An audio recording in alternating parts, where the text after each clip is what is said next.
सैर कर दुनिया किया गाफिल, ये जिंदगानी फिर कहाँ। क्या बात है। जिंदगानी अगर रह भी गई तो ये जवानी जवानी फिर फिर से कहाँ। कहा। 10 बजे उन्होंने होटल बंद किया, बाहर से लॉक किया और वो भी चले गए। अब पूरे होटल के अंदर में और आप अकेले हो? सिंगल बंदा हूँ, पूरे होटल में मैं ही हूँ। Oh God. वहाँ पे लाइट भी नहीं है कुछ भी। तो कभी ऐसा लगा कि किसी फिल्म ने आपको इंस्पायर किया हो ट्रैवलिंग के लिए? पूरा टेम्पल यदि हम बात करें तो सिंगल स्टोन से बना हुआ है। भादरा में मैं जहाँ से बिलोंग करता हूँ, जी जी। वो सीपी में तो कहना देखो हम दिल्ली वालों का है कुछ। डायरेक्ट मैं घर आने की बजाय पहले गया था औरंगाबाद में। तो कि बीच बीच में अगर आपको लगे कि कोई पीछे से इंसान बोल रहा है, उस गोपुर की शेडो बनती है उल्टी, वहाँ पे हमारा बाइक स्लिप हुआ। River rafting in Rishikesh is a must. मेरा टारगेट है UNESCO sites.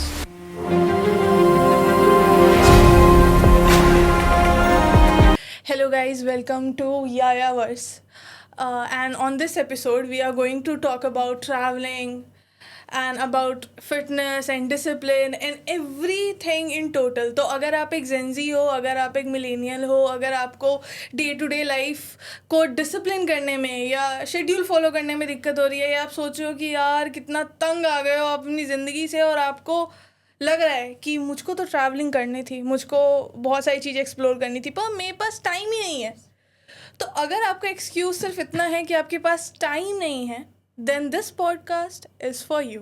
And on that note, let me just quickly give you a quick introduction of our guest today. Mainly हम उनसे खुद जानेंगे उनके बारे में, बट छोटा सा इंट्रोडक्शन ये है, वो आपको बताने वाले हैं कि how to manage your schedule, how to keep your passion alive, because he is an army person and even after being in army, even after staying away from home most of the time, he keeps his passion alive and he keeps exploring, he keep finding time for traveling. So let's start. Hello, hi Vikas, Hi. how are you? I'm good. Welcome on Yayavars. तो please अगर आप हमारे viewers को अपना एक छोटा सा quick introduction दे दें। Hi guys, my name is Vikas. I am from Rajasthan, Hanumangarh district, Bhadra, and I am a soldier of Indian Army. And now we are talking about the traveling. So here we go. गिप। So the first question is Okay. कि basically आपका ये passion कब start हुआ कि आपको travel करना है, अलग अलग चीज़ें एक्सप्लोर करनी है? ये जब मैं ट्रेनिंग सेंटर में था, तो आफ्टर ट्रेनिंग वहाँ पे क्या है, जो मेरा ट्रेनिंग सेंटर है वो महाराष्ट्र के अंदर पड़ता है, जी अहमदनगर। जी। तो वहाँ के बाजू में है एक औरंगाबाद, जो आज के टाइम में संभाजी नगर के नाम से जानते हैं उसको। जी जी। तो वहाँ पे बहुत पुरानी एक अजंता केव है, अलोरा केव है, आपने सुना ही होगा। तो उनको देखने जाने के लिए वहाँ से स्टार्ट किया था मैंने फर्स्ट टाइम, क्योंकि जब छुट्टी से मोस्टली हमें 21 डेज की लीव मिली थी आफ्टर ट्रेनिंग। जी। तो उस ट्रेनिंग के टाइम में डायरेक्ट मैं घर आने की बजाय पहले गया था औरंगाबाद में। क्या बात है। हाँ, तो वहाँ पे बहुत अच्छा लगा औरंगाबाद में। तो वहीं से स्टार्ट हो गया। फिर जैसे जैसे जो पुरानी साइटें थी, जो मोस्टली यूनेस्को ने अपने लिस्ट में इंक्लूड कर रखी है, जी तो फिर वहीं से स्टार्ट शुरू हुआ। होले होले करते जैसे हम जिस फील्ड में जाते हैं फिर डीपली चले जाते हैं। जी जी जी तो वहाँ से डीपली जाना शुरू हो गया। जी। तो शुरुआत वही अजंता अलोरा केव थी हमारी। क्या बात है। ऑल्सो हमारे व्यूअर्स को ना थोड़ा समझने में ज़्यादा आसानी होगी अगर आप थोड़ा एक बैकग्राउंड बता दें कि आपकी स्कूलिंग यहाँ से यहाँ कहाँ पे भी हुई थोड़ा, और फिर हाउ सडनली, क्या ये आपका स्टार्टिंग से था that you wanted to be in army, या कोई सडन चेंज हुआ दैट यू वांटेड कि नहीं आप फौज ज्वाइन कर लेते हैं, आप फौजी बनना है? वैसे क्या था, जैसे भादरा में मैं जहाँ से बिलोंग करता जी हूँ, जी तो हमारे वहाँ पे गोगामेडी नाम की जगह जी। है, जो कि काफ़ी फेमस मंदिर है गोगा जी का। तो उसके अलावा वहाँ पे कोई भी ऐसा टूरिस्ट प्लेस वगैरह नहीं है। सिर्फ हनुमानगढ़ यदि हम डिस्ट्रिक्ट की बात करें तो वहाँ पे भटनेर का फोर्ट है। उसके अलावा हमारे वहाँ पे पीलीभंगा है। मतलब इनके अलावा कोई ऐसी हिस्टोरिकल मोमेंट नहीं है। तो स्टार्टिंग में 10th क्लास में मेरे को जाना था आईआईटी के लिए। हाँ, बहुत बड़ा कीड़ा था आईआईटी का। हाँ, तो उसके बाद में जैसे मैंने 12th के बाद में मैं चला गया चूरू लोहिया कॉलेज में। तो वहाँ जाने के बाद में एनसीसी ले ली थी हमने। तो जैसे एनसीसी आई तो डिसिप्लिन आ गया वहीं से। हाँ। और एनसीसी के अंदर काफ़ी कैंप किया हमने, जैसे जिम कॉर्बेट के अंदर किया, हिमाचल के अंदर किया। तो वहीं से ट्रेवलिंग का एक जो बाहर का घूमने का जो फितूर था वो वहीं से चढ़ गया था सर पे। उसके बाद में आर्मी ज्वाइन हो गई। और आर्मी एक है, एक खुद ही ट्रेवल है। हाँ। घूमते रहो कहीं भी, इंडिया का अक्खा कोने में चले जाते हैं। हाँ बिल्कुल। हाँ, टू सर्व द नेशन। बिल्कुल। बिल्कुल। और मैं सारे व्यूअर्स को बता दूं कि बीच बीच में अगर आपको लगे कि कोई पीछे से इंसान बोल रहा है तो कोई नहीं, विकास के पर्सनल मैनेजर हैं विकास। मैनेजर तो नहीं है। हाँ, दिमाग तो खाने ये वाला यहाँ लौंडा से स्टार्ट हुआ था। यस। Crazy, great. सो अगर हम ट्रैवलिंग के ऊपर ही और एक्सप्लोर करें तो क्या आप ऐसा कोई आपके पास एक्सपीरियंस है जो आपको बहुत ही अनोखा लगा, जो मतलब एक्सपेक्टेड नहीं था बट हो गया, अब आपको लग रहा है कि यार। नहीं, देखो आप यदि बाहर जाओगे तो आपको पता लगेगा। जैसे आप अभी अजंता केव के अंदर ये जाओगे। क्या पर्सनल ट्रैवल क्यों कर रहे हैं क्या कि भाई तुम बाहर जाओगे तब पता चलेगा। अच्छा, ऐसा है क्या? मैं आज उनसे पहली बार मिली और इनको पता नहीं मेरे चेहरे पे लिखा हुआ या क्या कि ये तो बाहर जा ही नहीं रहे हैं भाई, ये तो नहीं ट्रैवलिंग कर पा रहे हैं। नहीं, जैसे हम ट्रेवलिंग की बात करते हैं तो मैं आपको एक अजंता केव की बात बता रहा हूँ। वहाँ की अजंता केव मोस्टली फेमस है उनकी पेंटिंग्स के लिए। ओके। तो वहाँ की पेंटिंग देखोगे तो जो आज हम मैचिंग करते हैं, जैसे कि किसी भी कलर का शू पहनते हैं उसी कलर की शर्ट डालते हैं जी जी नॉर्मली, तो आज से इतने 20-30 हज़ार साल पहले वहाँ की पेंटिंगें हम देखते हैं तो उनमें भी ये मैचिंग थी। जी। तो ये आज से पहले की दुनिया इतनी एडवांस थी, तो वो चीज़ें हमें अट्रैक्ट करती है ट्रेवलिंग करने के लिए। बिल्कुल। And it's also about like the Indian architect, वो बहुत एडवांस था, बहुत ज़्यादा, है ना। हमने पता नहीं क्यों इतना वेस्टर्न कल्चर फॉलो करते करते ना we are somewhere being apart from the roots. कुछ नहीं है। आप एलोरा केव के अंदर एक 16 नंबर केव्स है जी जिसके अंदर कैलाश टेम्पल है, जी इंडिया का सबसे बिगेस्ट रॉक टेम्पल है वो। जी। पूरा टेम्पल यदि हम बात करें तो सिंगल स्टोन से बना हुआ है, सिंगल स्टोन पूरा टेम्पल है। उसके अंदर आप यदि हम बनावट की बात करें जी तो आज से 20 या 30 हज़ार साल पहले हमारे पास कोई इक्विपमेंट नहीं थे, कोई मशीनरी नहीं थी, कोई एडवांस टेक्नोलॉजी नहीं थी। वहाँ के जो पिलर्स हैं, टेम्पल सेंटर के अंदर टेम्पल है, उसके चारों ओर जो हम बरामदा बोलते हैं आज के टाइम में, तो उनके जो पिलर्स लगे होते हैं वो एक भी पिलर 1 इंच भी आगे पीछे नहीं है। कैसे हुआ होगा? और यहाँ का जो घर के सामने हम जो छज्जा बनाते हैं, जो बालकनी बोलते हैं, तो उसकी आप कितनी एक्सपेक्ट करते हो, कितनी ज़्यादा बड़ी हो सकती है वो? नॉर्मली अपने घर पे 3 फुट 4 फीट यही होती है। यदि उस टेम्पल में जाके देखेंगे तो 21 फीट की है विदाउट एनी स्पॉटिंग, और उसके ऊपर पूरा माउंटेन है। कूल यार। उसके ऊपर पूरा माउंटेन है। No, I am not underestimating at all, but हाँ इन जनरल या बिल्कुल बिल्कुल हमको ऐसे साइट्स पे जाना चाहिए। बट ऑल्सो लाइक जैसे कि सीपी ज्यादा कूल लगता है हमारे डोमेन। हाँ, वो सीपी में तो क्या है ना, देखो हम दिल्ली वालों का है कुछ, जब कहीं नहीं जाना होता, जब कुछ नहीं समझ में आ रहा होता तो हम मुंह उठा के सीपी चले जाते हैं।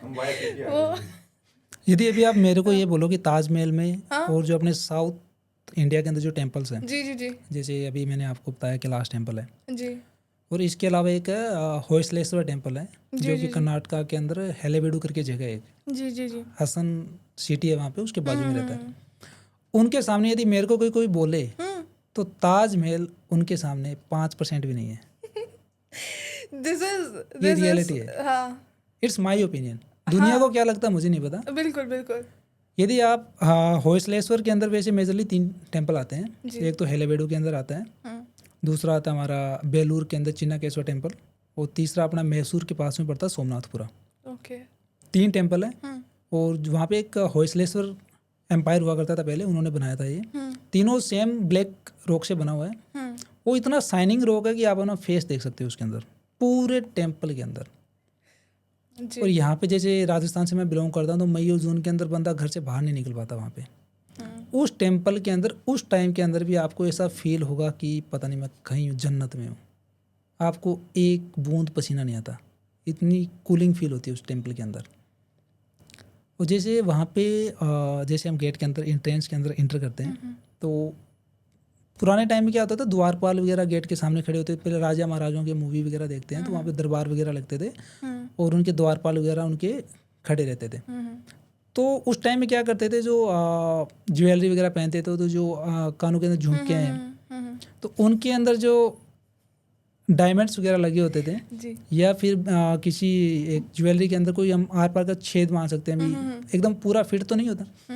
तो वो चीज़ें सभी पत्थर के अंदर हैं अभी, पत्थर को इतनी बारीकी से बनाया गया है कि उनके स्टोन आप अलग से फील कर सकते हो कि ये स्टोन है।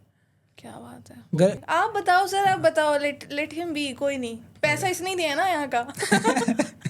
आप कर लो।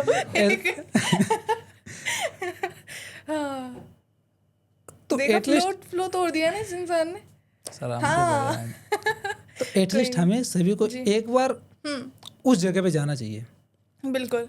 अभी मैंने मतलब मोस्टली अपने इंडिया के स्टेट देखे हैं। अभी कुछ टाइम का कुछ स्टेट के अंदर मैं पोस्टिंग रहा हूँ, कहीं मैं ट्रेवलिंग के लिए गया हूँ। जी जी। तो मोस्ट जो ब्यूटीफुल प्लेस है वो अभी तक मेरे को कर्नाटका लगा। ओके। कर्नाटका के अंदर एक जगह है, जैसे आपने हम्पी बता रहा था मैं। जी जी जी। हम्पी यहाँ से हम डायरेक्ट तो वैसे हम्पी के लिए कुछ नहीं मिलेगा आपको। वहाँ पे हम पुणे से बेंगलोर से कहीं भी जा सकते हैं। एक नियरेस्ट उसका रेलवे स्टेशन है, होस्पेट करके होस्पेट है, वहाँ से 13 से 15 किलोमीटर है, हम्पी हम जा सकते हैं। पुराने टाइम में उसको जो किष्किंधा नगरी बोलते थे, जो बाली और सुग्रीव की जो लड़ाइयाँ देखते हैं, जो बाली को अंदर एक गुफा के अंदर उन्होंने रोका था, तो वो सभी चीज़ें आज भी है वहाँ पे। हम्पी इतना पीसफुल जगह है कि वहाँ से आने का मन नहीं करता। ये सही बात है जी। कोई वहाँ पे ज़्यादा भीड़ भाड़ नहीं है। यदि वहाँ पे आप कंपेयर करोगे कि 100 ट्रेवलर आ रखे हैं तो उसमें 70 से 80% आपको फॉरेनर्स मिलते हैं। इंडियंस तो 10 से 15 ही रहते हैं। कितना पॉपुलर प्लेस है जी। और हम इंडियन होके भी उसको नहीं जान रहे। वहाँ पे एक टेम्पल है, बस स्टैंड से उतरने के बाद में ही है जी। तो ये आप ही कॉलेज से पास आउट है सर? साथ में मरता था ये भी। अच्छा, तो ये पढ़ा लिखा भी है क्या? टेम्पल यार। तो ये इसका स्टार्टिंग से हेयर स्टाइल ऐसा ही है? नहीं, पहले छोटे हुए थे। अच्छा, अभी कुछ दिनों से दिल्ली आने के बाद हवा लगी है दिल्ली के अंदर चार्जेस ज्यादा ना हेयर कट के। वो जरा गरीबी में जी रहा है यहाँ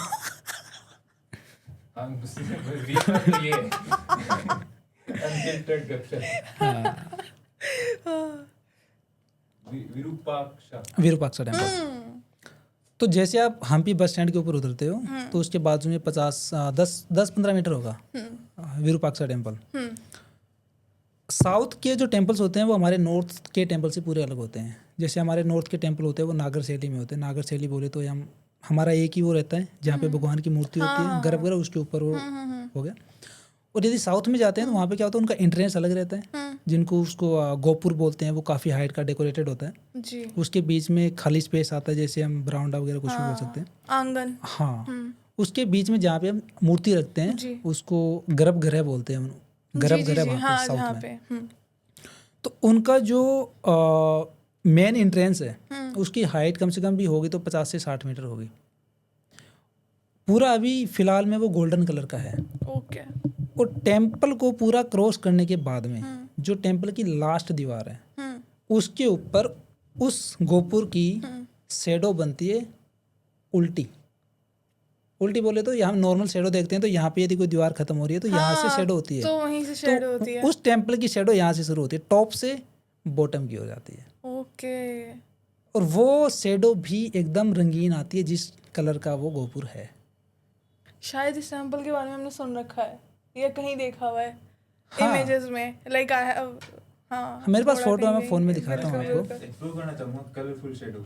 कलरफुल, हाँ बिल्कुल, क्यों नहीं।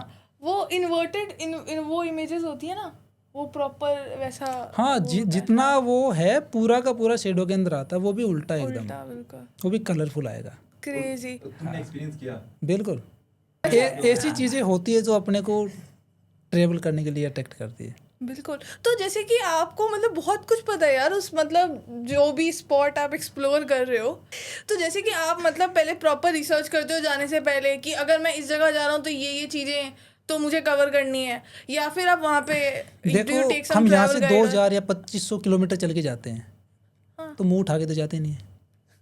वहाँ पे क्या चल रहा है, किसके लिए हम जा रहे हैं, एटलीस्ट वो तो हमें पता ही होगा ना। हाँ, बेसिक तो रख लेता है बेसिक तो पता होता है, लेकिन जो मेन उसका रीजन होता है वो क्यों वहाँ पे इतना फेमस है, तो वो एक्सपीरियंस आप वहाँ पे जाके उसको टच करके उसको फील करके ही कर सकते हो।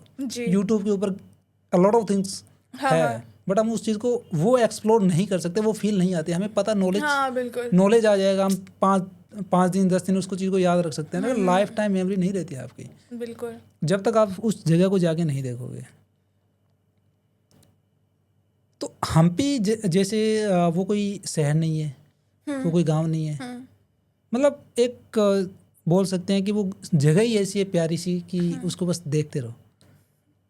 वहाँ के कोई होटल नहीं मिलेंगे आपको, हाँ, कोई जैसे हम 5 स्टार होटल की बात करते हैं कुछ नहीं मिलता। जैसे कहीं जाते हैं तो स्टेइंग के लिए हम बुक कर सकते हैं। वहाँ पे नॉर्मली क्या होता है, जो पब्लिक रहती है वहाँ पे नीचे के फ्लोर में खुद रहते हैं, ऊपर का एक या 2 रूम रेंट पे दे देंगे जी। ये चलता है कल्चर नॉर्मली। और वहाँ के कैफे देखना, कोई टेबल नहीं मिलेगी आपको, कुछ नहीं, जमीन पे आराम से बैठ के खा रहे हैं। हाँ बिल्कुल, प्योर। ये है साउथ इंडिया में ना, साउथ इंडिया की ये बात है कि वो अपने कल्चर से, अपने रूट से काफी ज्यादा जुड़े हुए रहते हैं और वो बहुत रिस्पेक्ट करते हैं, बहुत ज्यादा। हाँ लैंग्वेज भी, मतलब लैंग्वेज की तो बहुत exactly, ज्यादा। हाँ उन्होंने मतलब स्टार्टिंग से ही करके रखा हुआ है ना कि हम अपना लैंग्वेज नहीं छोड़ेंगे किसी भी चीज के लिए। नहीं अपना कल्चर नहीं भूलते। हाँ बिल्कुल। सो ये वाली बात है। ऑल्सो हमने इतनी बातें की, आपने इतना बताया ट्रैवलिंग के बारे में। एक चीज़ मैं नोटिस कर रही हूँ कि आपने जितनी भी प्लेसेस बताए हैं या जितनी भी जगह बताई हैं वो ज़्यादातर टेम्पल से रिलेटेड है। ऐसा नहीं है कि जैसे बहुत कुछ जगह, जैसे आप उस चीज़ को एक बार आप बताओगे तो मेरे को याद आएगा। जी जी जी जी जी। टेम्पल का जैसे गुजरात में जाते हैं हम तो वहाँ पे धोलावीरा करके जगह है। Dholavira, this is the site of Indus valley civilisation.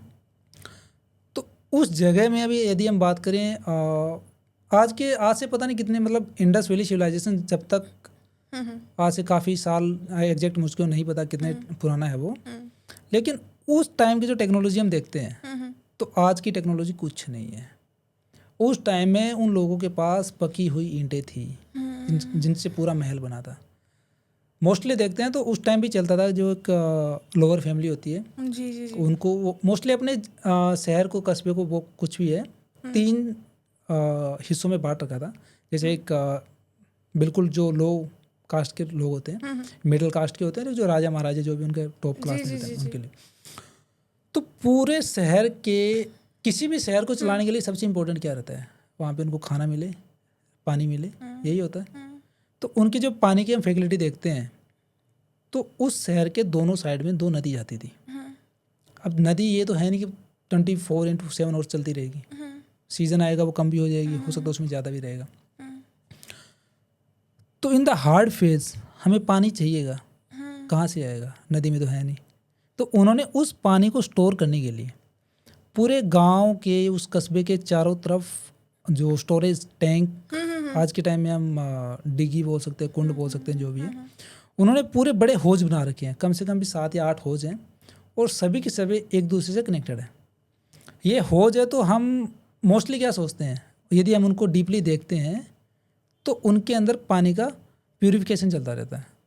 एक टैंक में आया, नदी से पानी आता है वहाँ पे, तो उसके अंदर काफ़ी ज़्यादा गंदगी भी रहती है, प्योर तो वो होता नहीं है। जैसे वो नेक्स्ट में जाता है तो उनके एक दूसरे को इस टाइप से कनेक्ट किया गया कि उसकी जो पहले की गंदगी है उसका कुछ % वहीं पे रहेगा, वो जो सेपरेटेबल पार्ट होगा वो होगा, फिर उसके बाद और प्यूरिफिकेशन होंगे, फिर लेवल ऑफ प्यूरिफिकेशन होंगे। बिल्कुल बिल्कुल, कैसे जाएगा। उनकी बनावट की टेक्नोलॉजी देखो जी। नॉर्मली वो सिर्फ वाटर स्टोरेज के लिए नहीं था, पानी का प्यूरिफिकेशन चल रहा है वहाँ पे, और सभी एक दूसरे से कनेक्टेड है। और ऐसा नहीं है कि सभी बकेट से पानी निकाल रहे हैं या फिर कुछ, अलग अलग फैसिलिटी है वहाँ पे। यदि आपके पास कोई बेल है, कुछ भी है, तो उसके थ्रू भी आपको रैंप मिलेंगे, उनसे ले सकते हो। स्टेयर्स होंगे, आप पैदल जाके ले सकते हो। इतने ज़्यादा वे रहते हैं वहाँ पे अंदर जाने के, लेके आने के लिए पानी, जो कि आज के टाइम में नहीं मिलते। आज के टाइम में शहर में देखोगे तो नल ऑन करो, पानी आ जाता है। बिल्कुल। और उस शहर का जो ये आउटर पार्ट था और जो टॉप मोस्ट पार्ट था, जहाँ पे गेस कर सकते हैं उस टाइम का वहाँ का कुछ राजा रहा होगा। अब ये तो है नहीं कि वो फैमिली यहाँ पे पानी लेने खुद आएगी, जी, है ना। इसके और इसके बीच में काफ़ी डिस्टेंस है, समथिंग 100 मीटर भी हो सकता है। तो वहाँ पे उन्होंने एक वेल बनाया हुआ है, कुआं, और वो इन टैंक से कनेक्टेड है। यानी कि जब जिस जगह पे वो रह रहे हैं वहाँ पे पानी उस जो स्टोरेज है डायरेक्ट उस वेल में जा रहा है और वहाँ से पानी यूज़ कर रहे हैं। क्या बात है। इंटरनल कनेक्टेड है वो।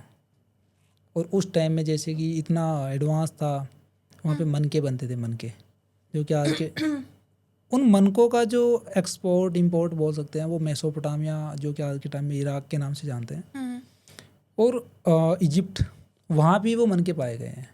तो वो लोग इतनी दूर इराक, और यदि हम वो मिस्र तो की वहाँ तक बात वो करें तो जा कैसे रखे कनेक्टेड थे हैं। Without any communication equipment. बिल्कुल इतने ज़्यादा एडवांस लोग थे, जी। उनको देखते हुए आज के टाइम में कुछ नहीं है। So the more we are going to further dig deep into history, let's get back to the traveling part. और मैं जानना चाहती हूँ कि क्या आपका कोई ऐसा प्रिफर्ड है कि आप मोस्टली सिर्फ क्लासिकल हिस्ट्री वाले या हिस्टोरिकल प्लेसेस एक्सप्लोर करते हैं, या फिर कैसी भी जगह हो बस शांति नहीं, मिलनी चाहिए? देखो, एक हमें टारगेट चाहिए होता है घूमने के लिए। तो मेरा टारगेट है UNESCO sites of India. Okay तो अभी अपने इंडिया के पास 43 यूनेस्को साइट्स हैं, ओके जिसमें आई हैव 24 एक्सप्लोर्ड। सो जहाँ पे हम जाते हैं तो उस पर्टिकुलर जगह में जितनी फेमस चीज़ें होती हैं वो सभी एक्सप्लोर करते हैं फिर। बट एक टारगेट वही रहता है कि एटलीस्ट एक या दो जहाँ पे हम जा रहे हैं बिल्कुल। यूनेस्को साइट कवर हो।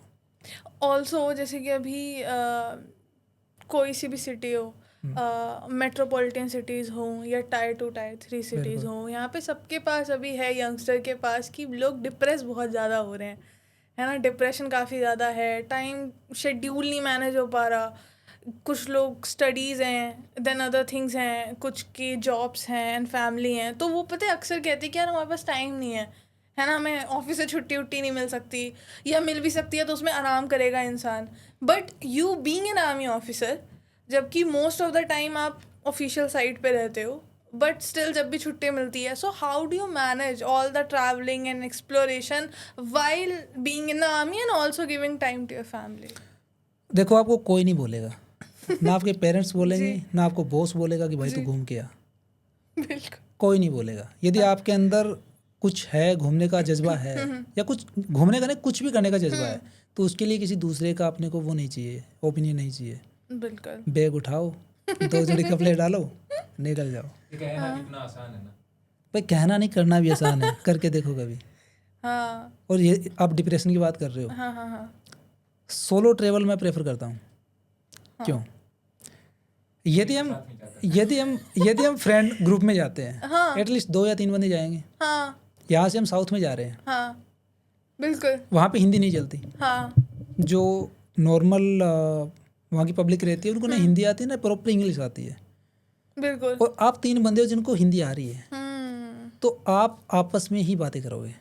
बिल्कुल वहाँ की दिन दुनिया में क्या चल रहा है आपको कुछ नहीं पता रहेगा। सोलो जाओगे आप, किससे बात करोगे? जी किससे? वहीं की पब्लिक से बात करोगे। हिंदी टूटी फूटी हिंदी, टूटी फूटी इंग्लिश, उनको समझाने का वे आप डिसाइड करोगे, वहाँ का क्या कल्चर चल रहा है। तो उस टाइम आप सोच ही नहीं रहे कि मैं डिप्रेशन में हूँ, वो एक अलग ही वाइब रहती है, खुद का राजा है। ऑल्सो लाइक कि ये ना बहुत सारे केसेस हमने सुने हुए हैं, जैसे कि जो साउथ के जितने भी सिटीज़ हैं वहाँ पे जब भी आप जाते हो ना, सो वो मतलब सारे लोग ऐसे नहीं होते, बट कुछ कुछ लोगों की जो वीडियोज़ हैं आप इंटरनेट पे देख सकते हो कि उनको फोर्स करते हैं ऑटो रिक्शा वाले या कुछ भी, कि अगर आप उनकी लैंग्वेज नहीं बोल रहे, so they are not much of a help to be honest. तो क्या आपने कभी ऐसा कुछ फेस किया है जब भी आप कर्नाटका एक्सप्लोर कर रहे थे? नहीं, ऐसा तो कभी नहीं हुआ। हम साउथ की बात करें तो साउथ के जितने बंदे हेल्पफुल नेचर के हैं अपने नॉर्थ इंडिया में, उनके तुलना में नहीं है। ऐसा मत करो सर, दिल्ली में आपको भी नहीं दिल्ली में तो कोई पता भी नहीं लगता कौन कहाँ चला गया। लेकिन यहाँ पे एक एवरेज बात करें हम, तो एवरेज वहाँ का बहुत अच्छा है। हाँ, शांति तो है वहाँ पे, बहुत ज़्यादा पीसफुल है। ऑल्सो केरला साइड के जो बीचेस हैं हाँ वो काफ़ी ज़्यादा एक्सप्लोरेबल है। हाँ, बहुत ज़्यादा। जैसे पुडुचेरी के बेटर अंदर देन है। Goa, I must say. Goa तो देखो भीड़ बना रखी है अभी। एक फेमस हो गया तो पब्लिक जा रही है मोस्टली। वो आप जैसे बता रहे थे जॉब में कहीं भी टाइम मिलता नहीं है, यूट्यूब उठाए कहाँ पे जाना है, गोवा फर्स्ट डेस्टिनेशन। डेटा के अकॉर्डिंग गोवा में ट्रैवलिंग बहुत कम हो गई। हाँ, क्योंकि आप पुडुचेरी के बीचेज पे जाके देखना कभी, वहाँ पे इतनी शांति पीसफुल है। जैसे वहाँ पुडुचेरी के अंदर एक जगह है, उसका क्या नाम है, पैराडाइज बीच पुडुचेरी के अंदर है। वहाँ पे आपको इतना पीस, शांत वहाँ का इन्वायरमेंट है। वहाँ के नारियल के पानी पियो एकदम फ्रेश टूटे हुए, मज़ा ही अलग है वहाँ का। पूरी स्पोर्ट्स एक्टिविटीज़ है जो कि हमारे ऋषिकेश में चलती है, राफ्टिंग पैराग्लाइडिंग वगैरह सब चलती है वहाँ पे। तो वो एक फीलिंग रहती है, वो गोवा से बहुत ज़्यादा बेटर है। मैं- अच्छा, एक रैंडम क्वेश्चन है, हाँ, मे बी कोई सेंस ना बने कि लेट्स सपोज अगर आपको क्या लगता है कि क्योंकि बिकॉज आप आर्मी में हो तो अब आपको लग रहा है कि ट्रैवलिंग इस वजह से भी ज़्यादा हो रखी है, तो इस वजह से भी एक्सप्लोरेशन में ज़्यादा मज़ा आ रहा है, या आपको लग रहा है कि नहीं, अगर नॉर्मल या 9 to 5 जॉब कर रहे होते तो आप ज़्यादा घूम रहे होते, आपको ज़्यादा एक्सप्लोर करने को मिलता, ज़्यादा सोशल लाइफ होती है आपकी? बिल्कुल होती उसमें। देखो अभी हमारे पास लिमिटेड टाइम रहता है हाँ, ट्रू छुट्टी का, जी। उसमें फैमिली को भी टाइम देना रहेगा, अपने पर्सनल कुछ काम रहेगा वो भी दोस्तों करना को भी रहेगा। टाइम इतनी ऐसे दोस्तों को नहीं देना मैं। ये रखना है हमें, ये नहीं करना चाहिए गाइस। तो उसके टाइम भी ऐसा नहीं है कि जैसे आप महीने की छुट्टी आ रखे हो, तो उसमें यदि आप 5 या 1 हफ्ते का भी ट्रिप निकाल रहे हो तो आपके टाइम घर में स्पेंड करने के लिए 20-22 दिन है, दैट इज इनफ। यदि उस टाइम में आप सेटिस्फाई नहीं हो घर पे तो वो 30 दिन में भी नहीं होगा। सही बात है। तो उस 5 या 7 दिन में जो आपको कुछ अलग देखने को मिलता है वो एक्सपीरियंस आपको घर पे पर नहीं वैसे मिलेगा। घर वाले नहीं टोकते कि यार 10 दिन वो की 20 दिन की छुट्टी है, उसमें भी घर में नहीं रह रहा है, ये खुद निकले जा रहा है बाहर? नहीं, वो मेरे घर वाले बहुत सपोर्टिव है इस चीज़ में। ओके, ऐसा कुछ नहीं है, ऐसा। वो सीधा बोलते हैं भाई जो करना है कर, हाँ, नहीं करना मत कर। ऐसा क्या पता इन्होंने कुछ कह रखा हो घर वालों नहीं कि छुट्टी तो 20 दिन की ही है और बाकी के हाँ, हम कभी घूमने हैं ना, कभी कम बताते हैं ना, generally I have seen this कि वो बताते ही कम है, तो उनको लगता है अच्छा इतनी मिलती होगी। नहीं, Sometime. इतने शरीफ नहीं है मेरे घर वाले। हाँ, बट मोस्टली क्या रहता है कि जैसे मैं जहाँ पे पोस्टेड रहता हूँ तो वहीं से मैं डेस्टिनेशन डिसाइड कर लेता हूँ। हाँ, जैसे मैं कश्मीर में हूँ तो आते टाइम जैसे चंडीगढ़ रास्ते में रहेगा तो उन जगह को वहीं से कवर कर लो ना, आपका टाइम भी स्पेयर रहेगा। तो वैसे सर आपको ऐसे उन सारी जगहों पे इंटरेस्ट है, ऐसा थोड़ा जहाँ पे पैरानॉर्मल एक्टिविटीज हो या कुछ बहुत ही वो नहीं होते, फेमस मंदिर होते हैं जैसे अभी मैं रिसेंटली हैदराबाद की बताता हूँ। तो हैदराबाद से आप जाओगे, वरंगल डिस्ट्रिक्ट पड़ती है हैदराबाद से 70 से 80 किलोमीटर। वहाँ से आ गया मुलुगु, मुलुगु से आ गया रामप्पा टेम्पल। इंडिया का पहला टेम्पल है जिसका नाम उस टेम्पल को बनाने वाले कारीगर के नाम पे है, क्या बात। रामप्पा टेम्पल। उस टेम्पल में क्या है कि जैसे हमने राम सेतु सबने देखा है, वहाँ के जो रॉक्स हैं वो फ्लोट करते हैं पानी के ऊपर। उस टेम्पल की जो ब्रिक्स है वो पानी के ऊपर तैरती है टेम्पल की, और वो कोई पत्थर नहीं है, उस ईंटों को बनाया गया था वहीं पे। उस टेम्पल की हम बात करें तो जैसे टेम्पल के आप अंदर जाओगे तो मोस्टली जो साउथ के टेम्पल है वो लॉर्ड शिवा से डेडिकेटेड है। उस टेम्पल के गेट के ऊपर भगवान कृष्ण है जो कि अपनी वीणा की जो अपने बांसुरी से वो बजा रहे हैं, तो उनके नीचे पत्थर का कुछ है, उसको आप यदि आप बजा के देखोगे उनकी अलग अलग साउंड आएगी पूरे पत्थर में, सिर्फ उनका जो इक्विपमेंट है उसी में। उसके बाजू में जो है कुछ नहीं है, वो सॉलिड स्टोन है, सिर्फ उस पर्टिकुलर प्लेस के ऊपर आपको साउंड मिलेगी। इतना डीपली उस चीज़ को बनाया गया था वहाँ पे, ब्यूटीफुल। या टेम्पल के अंदर आप उनकी कारीगरी देखोगे पत्थर के अंदर, जो कि आज के टाइम पे हम इतनी एडवांस टेक्नोलॉजी होने के बाद मेटल पे या किसी प्लास्टिक के ऊपर भी गैस नहीं कर सकते। वो चीज़ें उन्होंने आज से पहले, इतने सालों पहले हाथों से बनाई है, वो भी पत्थर पे, एकदम क्लियर आप देख सकते हो, आप उस चीज़ को फील कर सकते हो कि ये क्या हो रहा है यहाँ पे, प्रॉपर एकदम जैसे मेस्मराइजिंग सा तो लग रहा है कि हाँ we should go and visit. हाँ, अभी रिसेंटली जैसे बॉम्बे के अंदर था मैं, तो बॉम्बे में जैसे आपने सबने सुना हुआ gateway of India. Gateway of India से हम टिकट लेके जाते हैं एलिफेंटा केव, वहाँ से समथिंग 1 घंटा 1.5 घंटा का रास्ता रहेगा बाई बोट। तो उस केव के अंदर नॉर्मल 7 केव्स हैं, उसमें से अभी 2 तो बंद ही है, जो 5 नंबर की है वो अभी मेंटेन नहीं है प्रॉपर, तो उसको भी वैसे उन्होंने क्लोज ही कर रखा है। तो अभी जो ओपन है पब्लिक के लिए वो 4 है, उसमें से अभी सबसे जो मोस्ट डेडिकेटेड या अट्रैक्टेड है वो फर्स्ट केव है। उसके अंदर जो दीवार के ऊपर उन्होंने कुछ पत्थर को काट के जो उन्होंने बनाई हुई है फोटोएं, तो उनके ऊपर मोस्टली 9 उन्होंने स्टेचूज बनाई हुई है, जिसमें गेट के ऊपर आप एंटर करते हो तो जैसे शिवा का जो रूप है, नटराजन रूप, तो वो है वहाँ पे। तो उसके अंदर पूरा जैसे वो बीच में डांस वगैरह कर रहे हैं, ऊपर से भगवान उनको फ्लावर्स वगैरह डाल रहे हैं, तो वो चीज़ें आप वहाँ जाके देख सकते हो। वो ऐसा नहीं है कि जैसे हमने कुछ बना दिया बोला हाँ यही होगा, आप फील करोगे ये शिवा है, नटराजन है, आपको लगेगा ऊपर से गॉड उसके ऊपर फ्लावर डाल रहे हैं, वो है। नीचे पब्लिक है, माता पार्वती वहाँ पे है। और आप जैसे उससे नेक्स्ट में जाते हो आप वहाँ पे, तो मोस्टली हम वेडिंग की बात करते हैं। वेडिंग के अंदर या फिर नॉर्मल लाइफ के अंदर हमारे जो जेंट्स होता है वो राइट साइड में रहता है, लेडीज होती है वो लेफ्ट साइड में रहती है। और जब वेडिंग हो रही होती है तो उस टाइम लेडी आगे रहती है, तो वो उस केव के अंदर उस टाइम भी होता था। आज भी वहाँ पे माता पार्वती आगे है, शिवा पीछे है। मतलब जो माता पार्वती है वो राइट साइड में है। वहाँ पे जो उनका जो प्रोसेस होता है वेडिंग का वो चल रहा होता है। तो अलग अलग दृश्य दिखाए गए बिल्कुल हैं उनके, अलग अलग सेरेमनीज के, बिल्कुल, जो कि हूबहू मिल रहे हैं हाँ, हमारे इंडियन ट्रेडिशन। बिल्कुल। जैसे आज के टाइम पे जो लड़कियां मेकअप वगैरह करती हैं, तो उस टाइम माता के पास में जहाँ पे माता पार्वती है वहाँ पे मेकअप बॉक्स है। ओह, हाँ, तो आज से पहले भी चलता ब्रांड का था। नाम लिखा वाला Sorry. हाँ, तो आज से इतने साल पहले भी ये चीज़ें चलती थी। हाँ, तो हमें प्राउड है कि हमारा देश है उस चीज़ को आज भी फॉलो कर रहा है। बिल्कुल बिल्कुल। दुनिया जा रही है वेस्टर्न के पीछे, बट पूरा नहीं जा रहा। हाँ हाँ, बहुत काफ़ी चीज़ें हैं, everybody should go there. Obviously यार। और मुझे तो लगता है ना कि मतलब ज़रूरी नहीं है कि आपको पर्टिकुलर कोई एक मानसिक धारा बना लेनी चाहिए या एक फिक्स माइंडसेट के साथ जीना चाहिए। मुझे लगता है कि अगर आप वेस्ट साइड एक्सप्लोर भी कर रहे हो ना, तो ज़रूरी नहीं है कि आपकी जो रूट्स है आप उनको भूल जाओ। आप बस अपने रूट्स को ध्यान रखो। आपको पता है कि बेसिक क्या है, जो बेस है ना आपका, बस आपको वो बेस मेंटेन करके रखना है। ऊपर तो आप कितना भी घूम सकते हो, जिंदगी एक है, जिंदगी एक ही है। हाँ, जिंदगी सब की कुछ है, करने तो का। You should explore, you should हाँ, नो। और बिल्कुल। क्योंकि अगर आपने एक्सप्लोर ही नहीं किया ना, तो आपको पता नहीं है कि दोनों साइड्स की स्टोरीज क्या है, और आप कंपेयर कैसे करोगे। हाँ। है ना, अगर आपने सड़ा हुआ सेब खाया ही नहीं है, आपको पता ही नहीं है कि अच्छा सेब कैसा लगता है। बिल्कुल बिल्कुल। So that is the point कि आप एक्सप्लोर करो सबको। और ऐसा नहीं है कि आपको, मतलब वही वाली बात है ना कि अभी मतलब मेरे पास एक लाइन आ रही है बड़ी अच्छी कि वो लोग कहते हैं ना कि जो कपड़े तो कपड़े होते हैं, है ना। तो जो शॉर्ट स्कर्ट वगैरह पहन रहे हैं, जो बाकी चीज़ें कर रहे हैं, जो वेस्टर्न कपड़े पहन रहे हैं, वो काफ़ी बोल्ड माने जाते हैं।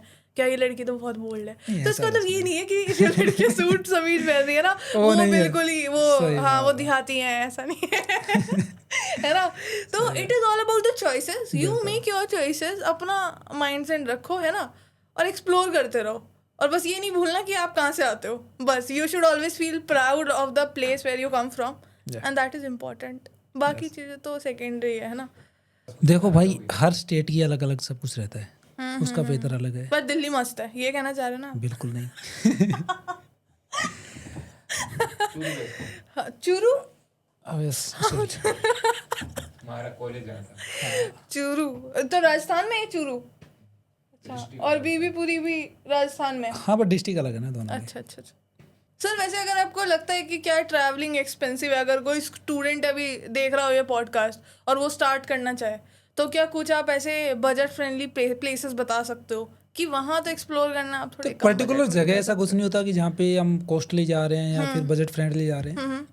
मैं खुद का एक्सपीरियंस बता रहा हूँ जी। मैं एमपी गया था, मध्य प्रदेश में। जी। वहाँ पे मोस्टली मैंने 3 यूनेस्को की साइट कवर की थी। फर्स्ट इज खाजुराहो टेम्पल, जी, जो कि सेक्स एजुकेशन के लिए बहुत ज़्यादा। हाँ, खाजुराहो टेम्पल। हाँ। सेकेंड जो कि सांची स्तूप, अपना गौतम बुद्ध महाराज थे, उनकी जो अस्थियां हैं वो वहाँ पे रखी हुई है। और लास्ट था भीमबेटका रॉक शेल्टर, जहाँ पे अपना जो महाभारत के जो पांडव वगैरह थे वहाँ पे वो रुके थे। ये पूरी ट्रिप। उसके अलावा मैंने यहाँ पे राजस्थान के अंदर एक केवला देवी नेशनल पार्क पड़ता है, वो फतेहपुर सीकरी, आगरा फोर्ट, ये पूरी चीज़ें मैंने एक ट्रिप में कवर की थी। और इसका मेरा बजट गेस कर सकते हो? जितने एक्साइटमेंट के साथ आप बता रहे हो सुनने में अच्छा रहेगा। हाँ बताइए। फिर भी आप गेस करो कितना हो सकता है? 20 के। ये मैंने 5,000 में किया था। सच में? हाँ, इंक्लूडिंग ट्रैवलिंग एंड एवरीथिंग। या इससे ज़्यादा तो चीप क्या ही होगा। सही बात है यार। कोई भी अफोर्ड कर सकता है। With food and everything. Everything. With the stay and Yes. stuff. हाँ मतलब इस पे प्रॉपर रील बनाएंगे हम कि 5,000 में ही सारी साइट्स घूमे। लिफ्ट कहाँ पे मांगी और ट्रेन में हाँ ऑब्वियस सी बात है। और नहीं ऑल्सो लाइक पता नहीं मुझे ऐसा फील आ रहा है कि you are very good with the locals, कि अगर हाँ। आपको लोकल्स के साथ कम्युनिकेट करना है ना कहीं जाके तो आप बहुत ऐसे बढ़िया। बिल्कुल बिल्कुल। ये लैंग्वेज मेरे को काफ़ी लैंग्वेज आती है मेरे को। Okay. We have a multi language personality here जी। कौन कौन सी लैंग्वेजेस आती हैं सर आपको? जैसे उर्दू आती है, मैं लिख लेता हूँ उर्दू। क्या गुजराती लिख लेता हूँ। ओके। वो तो जरूरी है आजकल। हाँ, हाँ। पंजाबी तो मैं बोल भी लेता हूँ, इंग्लिश भी। ओके। और जो नॉर्मल जो वर्डिंग रहती है हाँ हाँ वो तो समझ हर लेते एक हैं हर एक हल्का लैंग्वेज की हल्का। आती है। जो अपनी मराठी है वो तो प्रॉपर समझ आ जाती है। साउथ के कुछ अपने तमिल की बात करें, तेलुगु की बात करें तो वो भी समझ आ जाता है। तो इससे आसानी होती है ट्रैवलिंग हाँ में तो वहाँ पे थोड़ी-थोड़ी, क्या हाँ। है, लोकल के साथ में बॉन्डिंग बन जाती है अच्छी। उनको लगता है कि अपना ही बंदा है। बिल्कुल बिल्कुल। और वैसे जैसे जैसे आपका एक्सपीरियंस बढ़ता रहता है।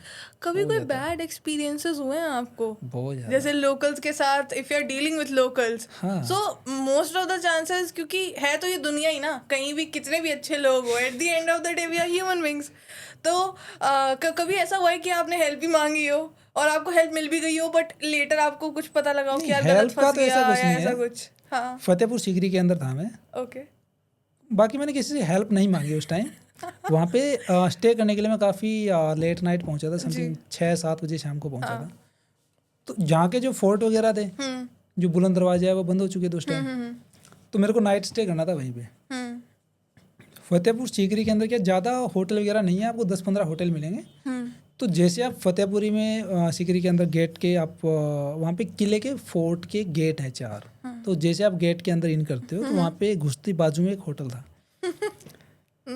तो मैंने जाके उनसे पूछा, हाँ भाई क्या रेट रूट चल रहा? तो ज़्यादा कॉस्टली नहीं था वो, बजट फ्रेंडली ही था। बट उस काउंटर पे एक लड़की थी, तो उन्होंने मेरे को रूम दिया। और उस होटल के अंदर उस दिन पूरे होटल में सिंगल बंदा था। ओके। हाँ। और उस लड़की का जो वे ऑफ टॉकिंग इतना अजीब था कि जैसे वो लड़की ओपनली बोल रही थी कि sir if you want anything everything is available है, लाइक गर्ल्स सब कुछ वहाँ पे था। और आप बस बोलिए। हाँ तो वो लड़की काउंटर पे बोल रही है वहाँ पे। तो वहाँ पे एक बेड इमेज तो उनकी वहीं पे बन गई थी। जैसे नाइट के 9 या 10 बजे थे, उस पूरे होटल में मैं अकेला था। जो मेरा रूम था वो एसी वाला एयर कंडीशनर था। तो 9-9:30 बजे के बाद उन्होंने लाइट कट कर दी। तो अभी वो एसी भी नहीं चल रही, सिंगल पंखा चल रहा था। 10 बजे उन्होंने होटल बंद किया, बाहर से लॉक किया और वो भी चले गए। अब पूरे होटल के अंदर मैं और आप अकेले हो? सिंगल बंदा हूँ, पूरे होटल में मैं ही हूँ। ओह गॉड। वहाँ पे लाइट भी नहीं है, कुछ भी। लाइट भी उन्होंने कट कर दी बिकॉज उनका इलेक्ट्रिसिटी बिल आएगा। तो उन्होंने लाइट भी कट कर दी। अब पूरी रात मैं सो रहा हूँ वहाँ पे फर्स्ट क्लास। सुबह मैंने उनको फ़ोन किया, भाई कहाँ पे हो? बोले सर घर पे हम आ रहे हैं। भाई मेरे को, मैं घूमने आया हूँ यहाँ पे, जगह देखने आया, तो खोल दो उसको सुबह, क्योंकि अर्ली मॉर्निंग का टाइम रहता है, जो वेदर भी अच्छा रहता है, हम बाहर जा सकते हैं। और जो अपना फतेहपुर सीकरी है वो ये जो दरगाह है, उनके अंदर एक दरगाह है फतेहपुर सीकरी के अंदर में। तो वहाँ पे यदि मत्था टेकने जाओगे तो सुबह का टाइम बेटर रहता है। वो बोल रहा कि भाई छत पे घूम ले, हम आ रहे हैं 8-9 बजे तक। अब उस टाइम मैंने मेरा लगेज उठाया, बाजू का होटल था, छत के ऊपर से उसमें गया और उसके गेट से बाहर आया। ओह गॉड। तो ये सबसे मतलब एक बैड एक्सपीरियंस था मेरा लोकल के लिए। वो बंदे लोकल थे वहाँ। फिर भी आप डरे नहीं जब लॉक कर दिया उसने? डरने का काहे को? फिर हाँ मतलब आप कुछ भी हो तो हम है वहाँ पे, इतनी तो है कि हम अपने आप को संभाल सकते हैं। तो काहे को डरना? खाना आपने खा रखा था, सो जा बस क्लास। सही बात है। पता नहीं जिस हिसाब से आपने स्टोरी स्टार्ट की ना, और आपने कहा कि कोई नहीं था उस होटल में, मैं अकेला था, वहाँ एक लड़की थी, तो मुझे तो बस लगा कि अब नेक्स्ट जो प्लॉट ट्विस्ट आएगा कहानी में वो ये होगा कि लड़की के पाँव उल्टे हुए थे। इनकी कोई हॉरर स्टोरी वगैरह कुछ होगी ये। ऐसा कुछ ना। लेकिन वो जगह जहाँ से बिलोंग करती है, फतेहपुर सीकरी आगरा, जो कि यूपी तो एक वैसे ही, अभी तो चलो नहीं है योगी के आने के बाद में, पहले यूपी वैसे ही इस चीज़ के लिए फेमस था। वहाँ पे किसी भी आप ट्रस्ट नहीं कर सकते, आपका लगेज। हाँ यूपी है। हाँ और यूपी के अंदर भी पर्टिकुलर हम जगह का नाम लेना अच्छा नहीं है, बट आगरा का और ये इलाका बिल्कुल सेफ नहीं है, चंबल और आगरा का इलाका। उस जगह पे जाके मेरे साथ में ये हो रहा है। यदि राजस्थान या कई दूसरे प्लेस पे होते तो कोई आई डरने एम वाली श्योर बात अगर नहीं कोई फीमेल ट्रैवलर होती तो वो तो बहुत ही डर जाती। अगर कोई बाहर से बंद करके चला जाए आपको तो हाँ। हमारे दिमाग में वैसे ही 50 जिसको ख्याल बोलते हैं होते ना हैं। कि फट रही होती है वो लाइव लाइव चेक करती है वहाँ पे कैसे होता है। बिल्कुल बिल्कुल, दैट वाज स्कैरी। और कुछ ऐसे लोकल के साथ कभी लड़ाई हो गई हो या कुछ हो नहीं। गया हो, ऑटो वाले ने मना कर दिया, हम नहीं लेके जाएंगे? नहीं ऐसा कुछ नहीं नहीं होता। कुछ नहीं हुआ। ये तो फुल प्रमोट ही करके जाएंगे साउथ इंडिया को। ऐसा होता है नहीं ना, क्योंकि उनको भी अपनी फैमिली चलानी होती है। हम एज जा रहे हैं तो सबको पता है कि बंदा यहाँ का लोकल नहीं है, बाहर का है। बिल्कुल। थोड़ा महंगा बोल सकता है बट हाँ, मिसबिहेव नहीं करेगा। हाँ वो तो है। ऑब्वियसली कोई नहीं करता कि यदि हम दूसरे स्टेट में जा रहे हैं तो एज ए गेस्ट जा रहे हैं हम वहाँ पे। यदि हमारे स्टेट में भी कोई आ रहा है तो एज ए गेस्ट हम उसकी वो करते हैं, वेलकम करते हैं। जी जी जी। तो उनके साथ में मिसबिहेव कोई नहीं करता। हो सकता है पैसे के चक्कर में थोड़ा ऊपर नीचे हो जाता है, बाकी कुछ नहीं है। हाँ नाइस। तो अभी तक जितनी भी आपने डेस्टिनेशन प्रॉपर कवर किया है तो उसमें से कोई एक ऐसा स्पॉट जो बहुत ज़्यादा अच्छा था या आपको बहुत ज़्यादा करीब हो आपके मन के, वो कर्नाटका वाले को छोड़ के या कहीं और, जितने आपने बता दिया उसके अलावा? कर्नाटका वाले को छोड़ के एक अपना एमपी के अंदर जो सांची स्तूप है, ओके। वहाँ पे जाओ। इतनी शांति, पीसफुल जगह है, बिल्कुल पीसफुल जगह है। आप हवा को भी फील कर सकते हो कि ये। तो सर जैसे कि अभी तक आपने हमें बताया कि आपने यूनेस्को की साइट्स विजिट की हैं और वो एक्सप्लोर किया है, तो माउंटेन्स या हिल्स में अगर कुछ रिकमेंडेशंस हों आपके? ऋषिकेश सबसे पहला ऑप्शन रहता है। क्रेजी। हाँ, हाँ, river rafting in Rishikesh is a must हाँ। अगर आपको एडवेंचर स्पोर्ट्स पसंद है। हाँ, अब ज़्यादा ही कुछ है तो बंजी जंपिंग में चले जाओ। हाँ, हाँ, जैसे अभी जा रहा हूँ मैं कुछ दिन बाद में।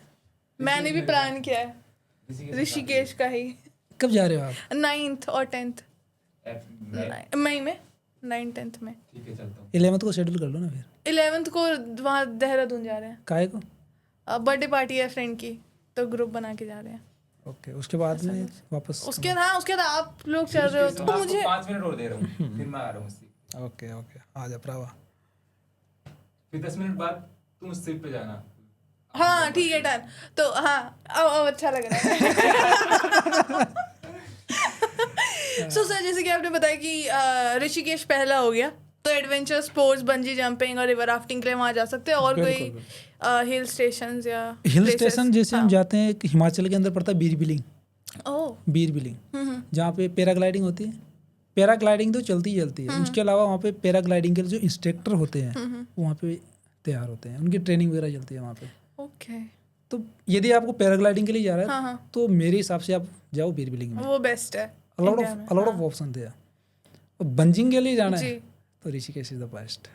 अभी दिल्ली में भी है बंजी अभी। हाँ हाँ, दिल्ली में भी होगा ना हाँ, उधर। लेकिन इनकी ज़्यादा हाइट नहीं है वहाँ पे। हाँ, और वहाँ पे आप मैक्स टू मैक्स शायद 117 मीटर की हाइट है। ऑल्सो ऋषिकेश इज लाइक कि एक फुल कॉम्बो है कॉम्बो है कि आपको रिलीजियस साइड भी मिल जाएगा वहाँ पे, बिल्कुल। आप गंगा आरती भी देख सकते हैं शाम में। वहाँ पे बहुत सारे टेम्पल्स हैं, बेसिकली वहाँ पे एक नीलकंठ का टेम्पल है। हाँ नीलकंठ टेम्पल है वहाँ पे, और प्रॉपर उसका जो इंटीरियर है वो भी काफी अच्छा है। वो प्रॉपर नीलकंठ पे हम जा रहे बना रखे हैं थे। उन्होंने। नीलकंठ पे हम जा रहे थे, हम भी थे। मतलब कम से कम भी वहाँ पे आप बाई बाइक जाओगे हाँ हाँ तो 1 घंटा तो लग जाता है आपको। जी। हमारे पास एक बाइक हमने हायर किया था, क्या नाम था उसका? बेनेली। नया बाइक था, इंडिया में रिसेंटली लॉन्च हुआ था। उसके ऊपर हम जा रहे थे तो उस टाइम इट वाज रेनी, मौसम इतना अच्छा साफ नहीं था, बारिश वगैरह हल्की वगैरह हो रही थी। हमारे पास 2 बाइक थे, एक पे 2 थे, एक पे सिंगल बंदा था। तो हम मेरे बाइक पे हम 2 बंदे थे हम। तो जब हम जा रहे थे बाइक पे तो काफ़ी हाइट पे जाने के बाद में हमें देख के ऊपर से हम फील करते तो इंसान छोटे छोटे लग रहे थे। हम काफ़ी हाइट पे थे, हम होंगे वहाँ पे कम से कम 5 या 5.5 हज़ार फीट की हाइट पे तो हम होंगे। वहाँ पे हमारा बाइक स्लिप हुआ और जैसे वहाँ के जो रास्ते होते हैं, यदि आपने हिली एरिया में देखा होता है तो उसके बाद में डायरेक्ट नीचे जाते हैं हम। तो एक बार यदि आप नीचे गए तो फिर डायरेक्ट ऊपर जा रहे हैं। हाँ, तो हम क्या तो नीचे जाते हैं डायरेक्ट ऊपर। नहीं, यदि आप नीचे चले गए तो फिर आपको ऊपर ही जाओगे आप। हाँ हम जस्ट कोने पे आके रुके हैं, हमारा आधा बाइक का टायर नीचे है, आधा हम ऊपर है। हाँ भाई शुक्र है बच गए इस बार। हाँ फाइनली ठीक है। सो गाइस अब हमारे पास हमारे यहाँ पे यायावर्स पे वी हैव 2 होस्ट जो प्रॉपर गेस्ट के साथ इंटरव्यूज लेते हैं। So now I would like to call my co host Vikas. Basir Badr साहब का एक शेर है कि सैर कर दुनिया किया गाफिल, ये जिंदगानी फिर कहाँ। क्या बात है। जिंदगानी अगर रह भी गई तो ये जवानी जवानी फिर फिर से कहाँ। कहा। आज के पॉडकास्ट पे ये लाइन बिल्कुल फिट बैठती है। आप फिल्में देखते हो हाँ समटाइम, बट समटाइम्स, ज़्यादा इतना कुछ है नहीं फिल्मों तो में। कभी ऐसा लगा कि किसी फिल्म ने आपको इंस्पायर किया हो ट्रैवलिंग के लिए, या किसी बुक ने किया हो? नहीं, बुक का तो नहीं है, मूवी का सीन है। एक पीके मूवी देखी होगी आपने? पीके शो बहुत अच्छी एक movie, one of my favourite. Ladakh के अंदर पेंगोंग लेक है। पेंगोंग लेक लद्दाख के अंदर पड़ती है। एकदम ब्लू वाटर उसका।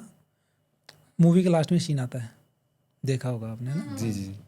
हाँ, तो ऐसी चीज़ें जब डेस्टिनेशन हम लाइव देखते हैं तो ऑब्वियसली वो हमें इनकरेज इंकरेज करती है वहाँ जाने के लिए। बट अभी तक नहीं गया मैं वहाँ पे। चलो फिर साथ में जाएंगे, बिल्कुल श्योर, बाइक राइड पे।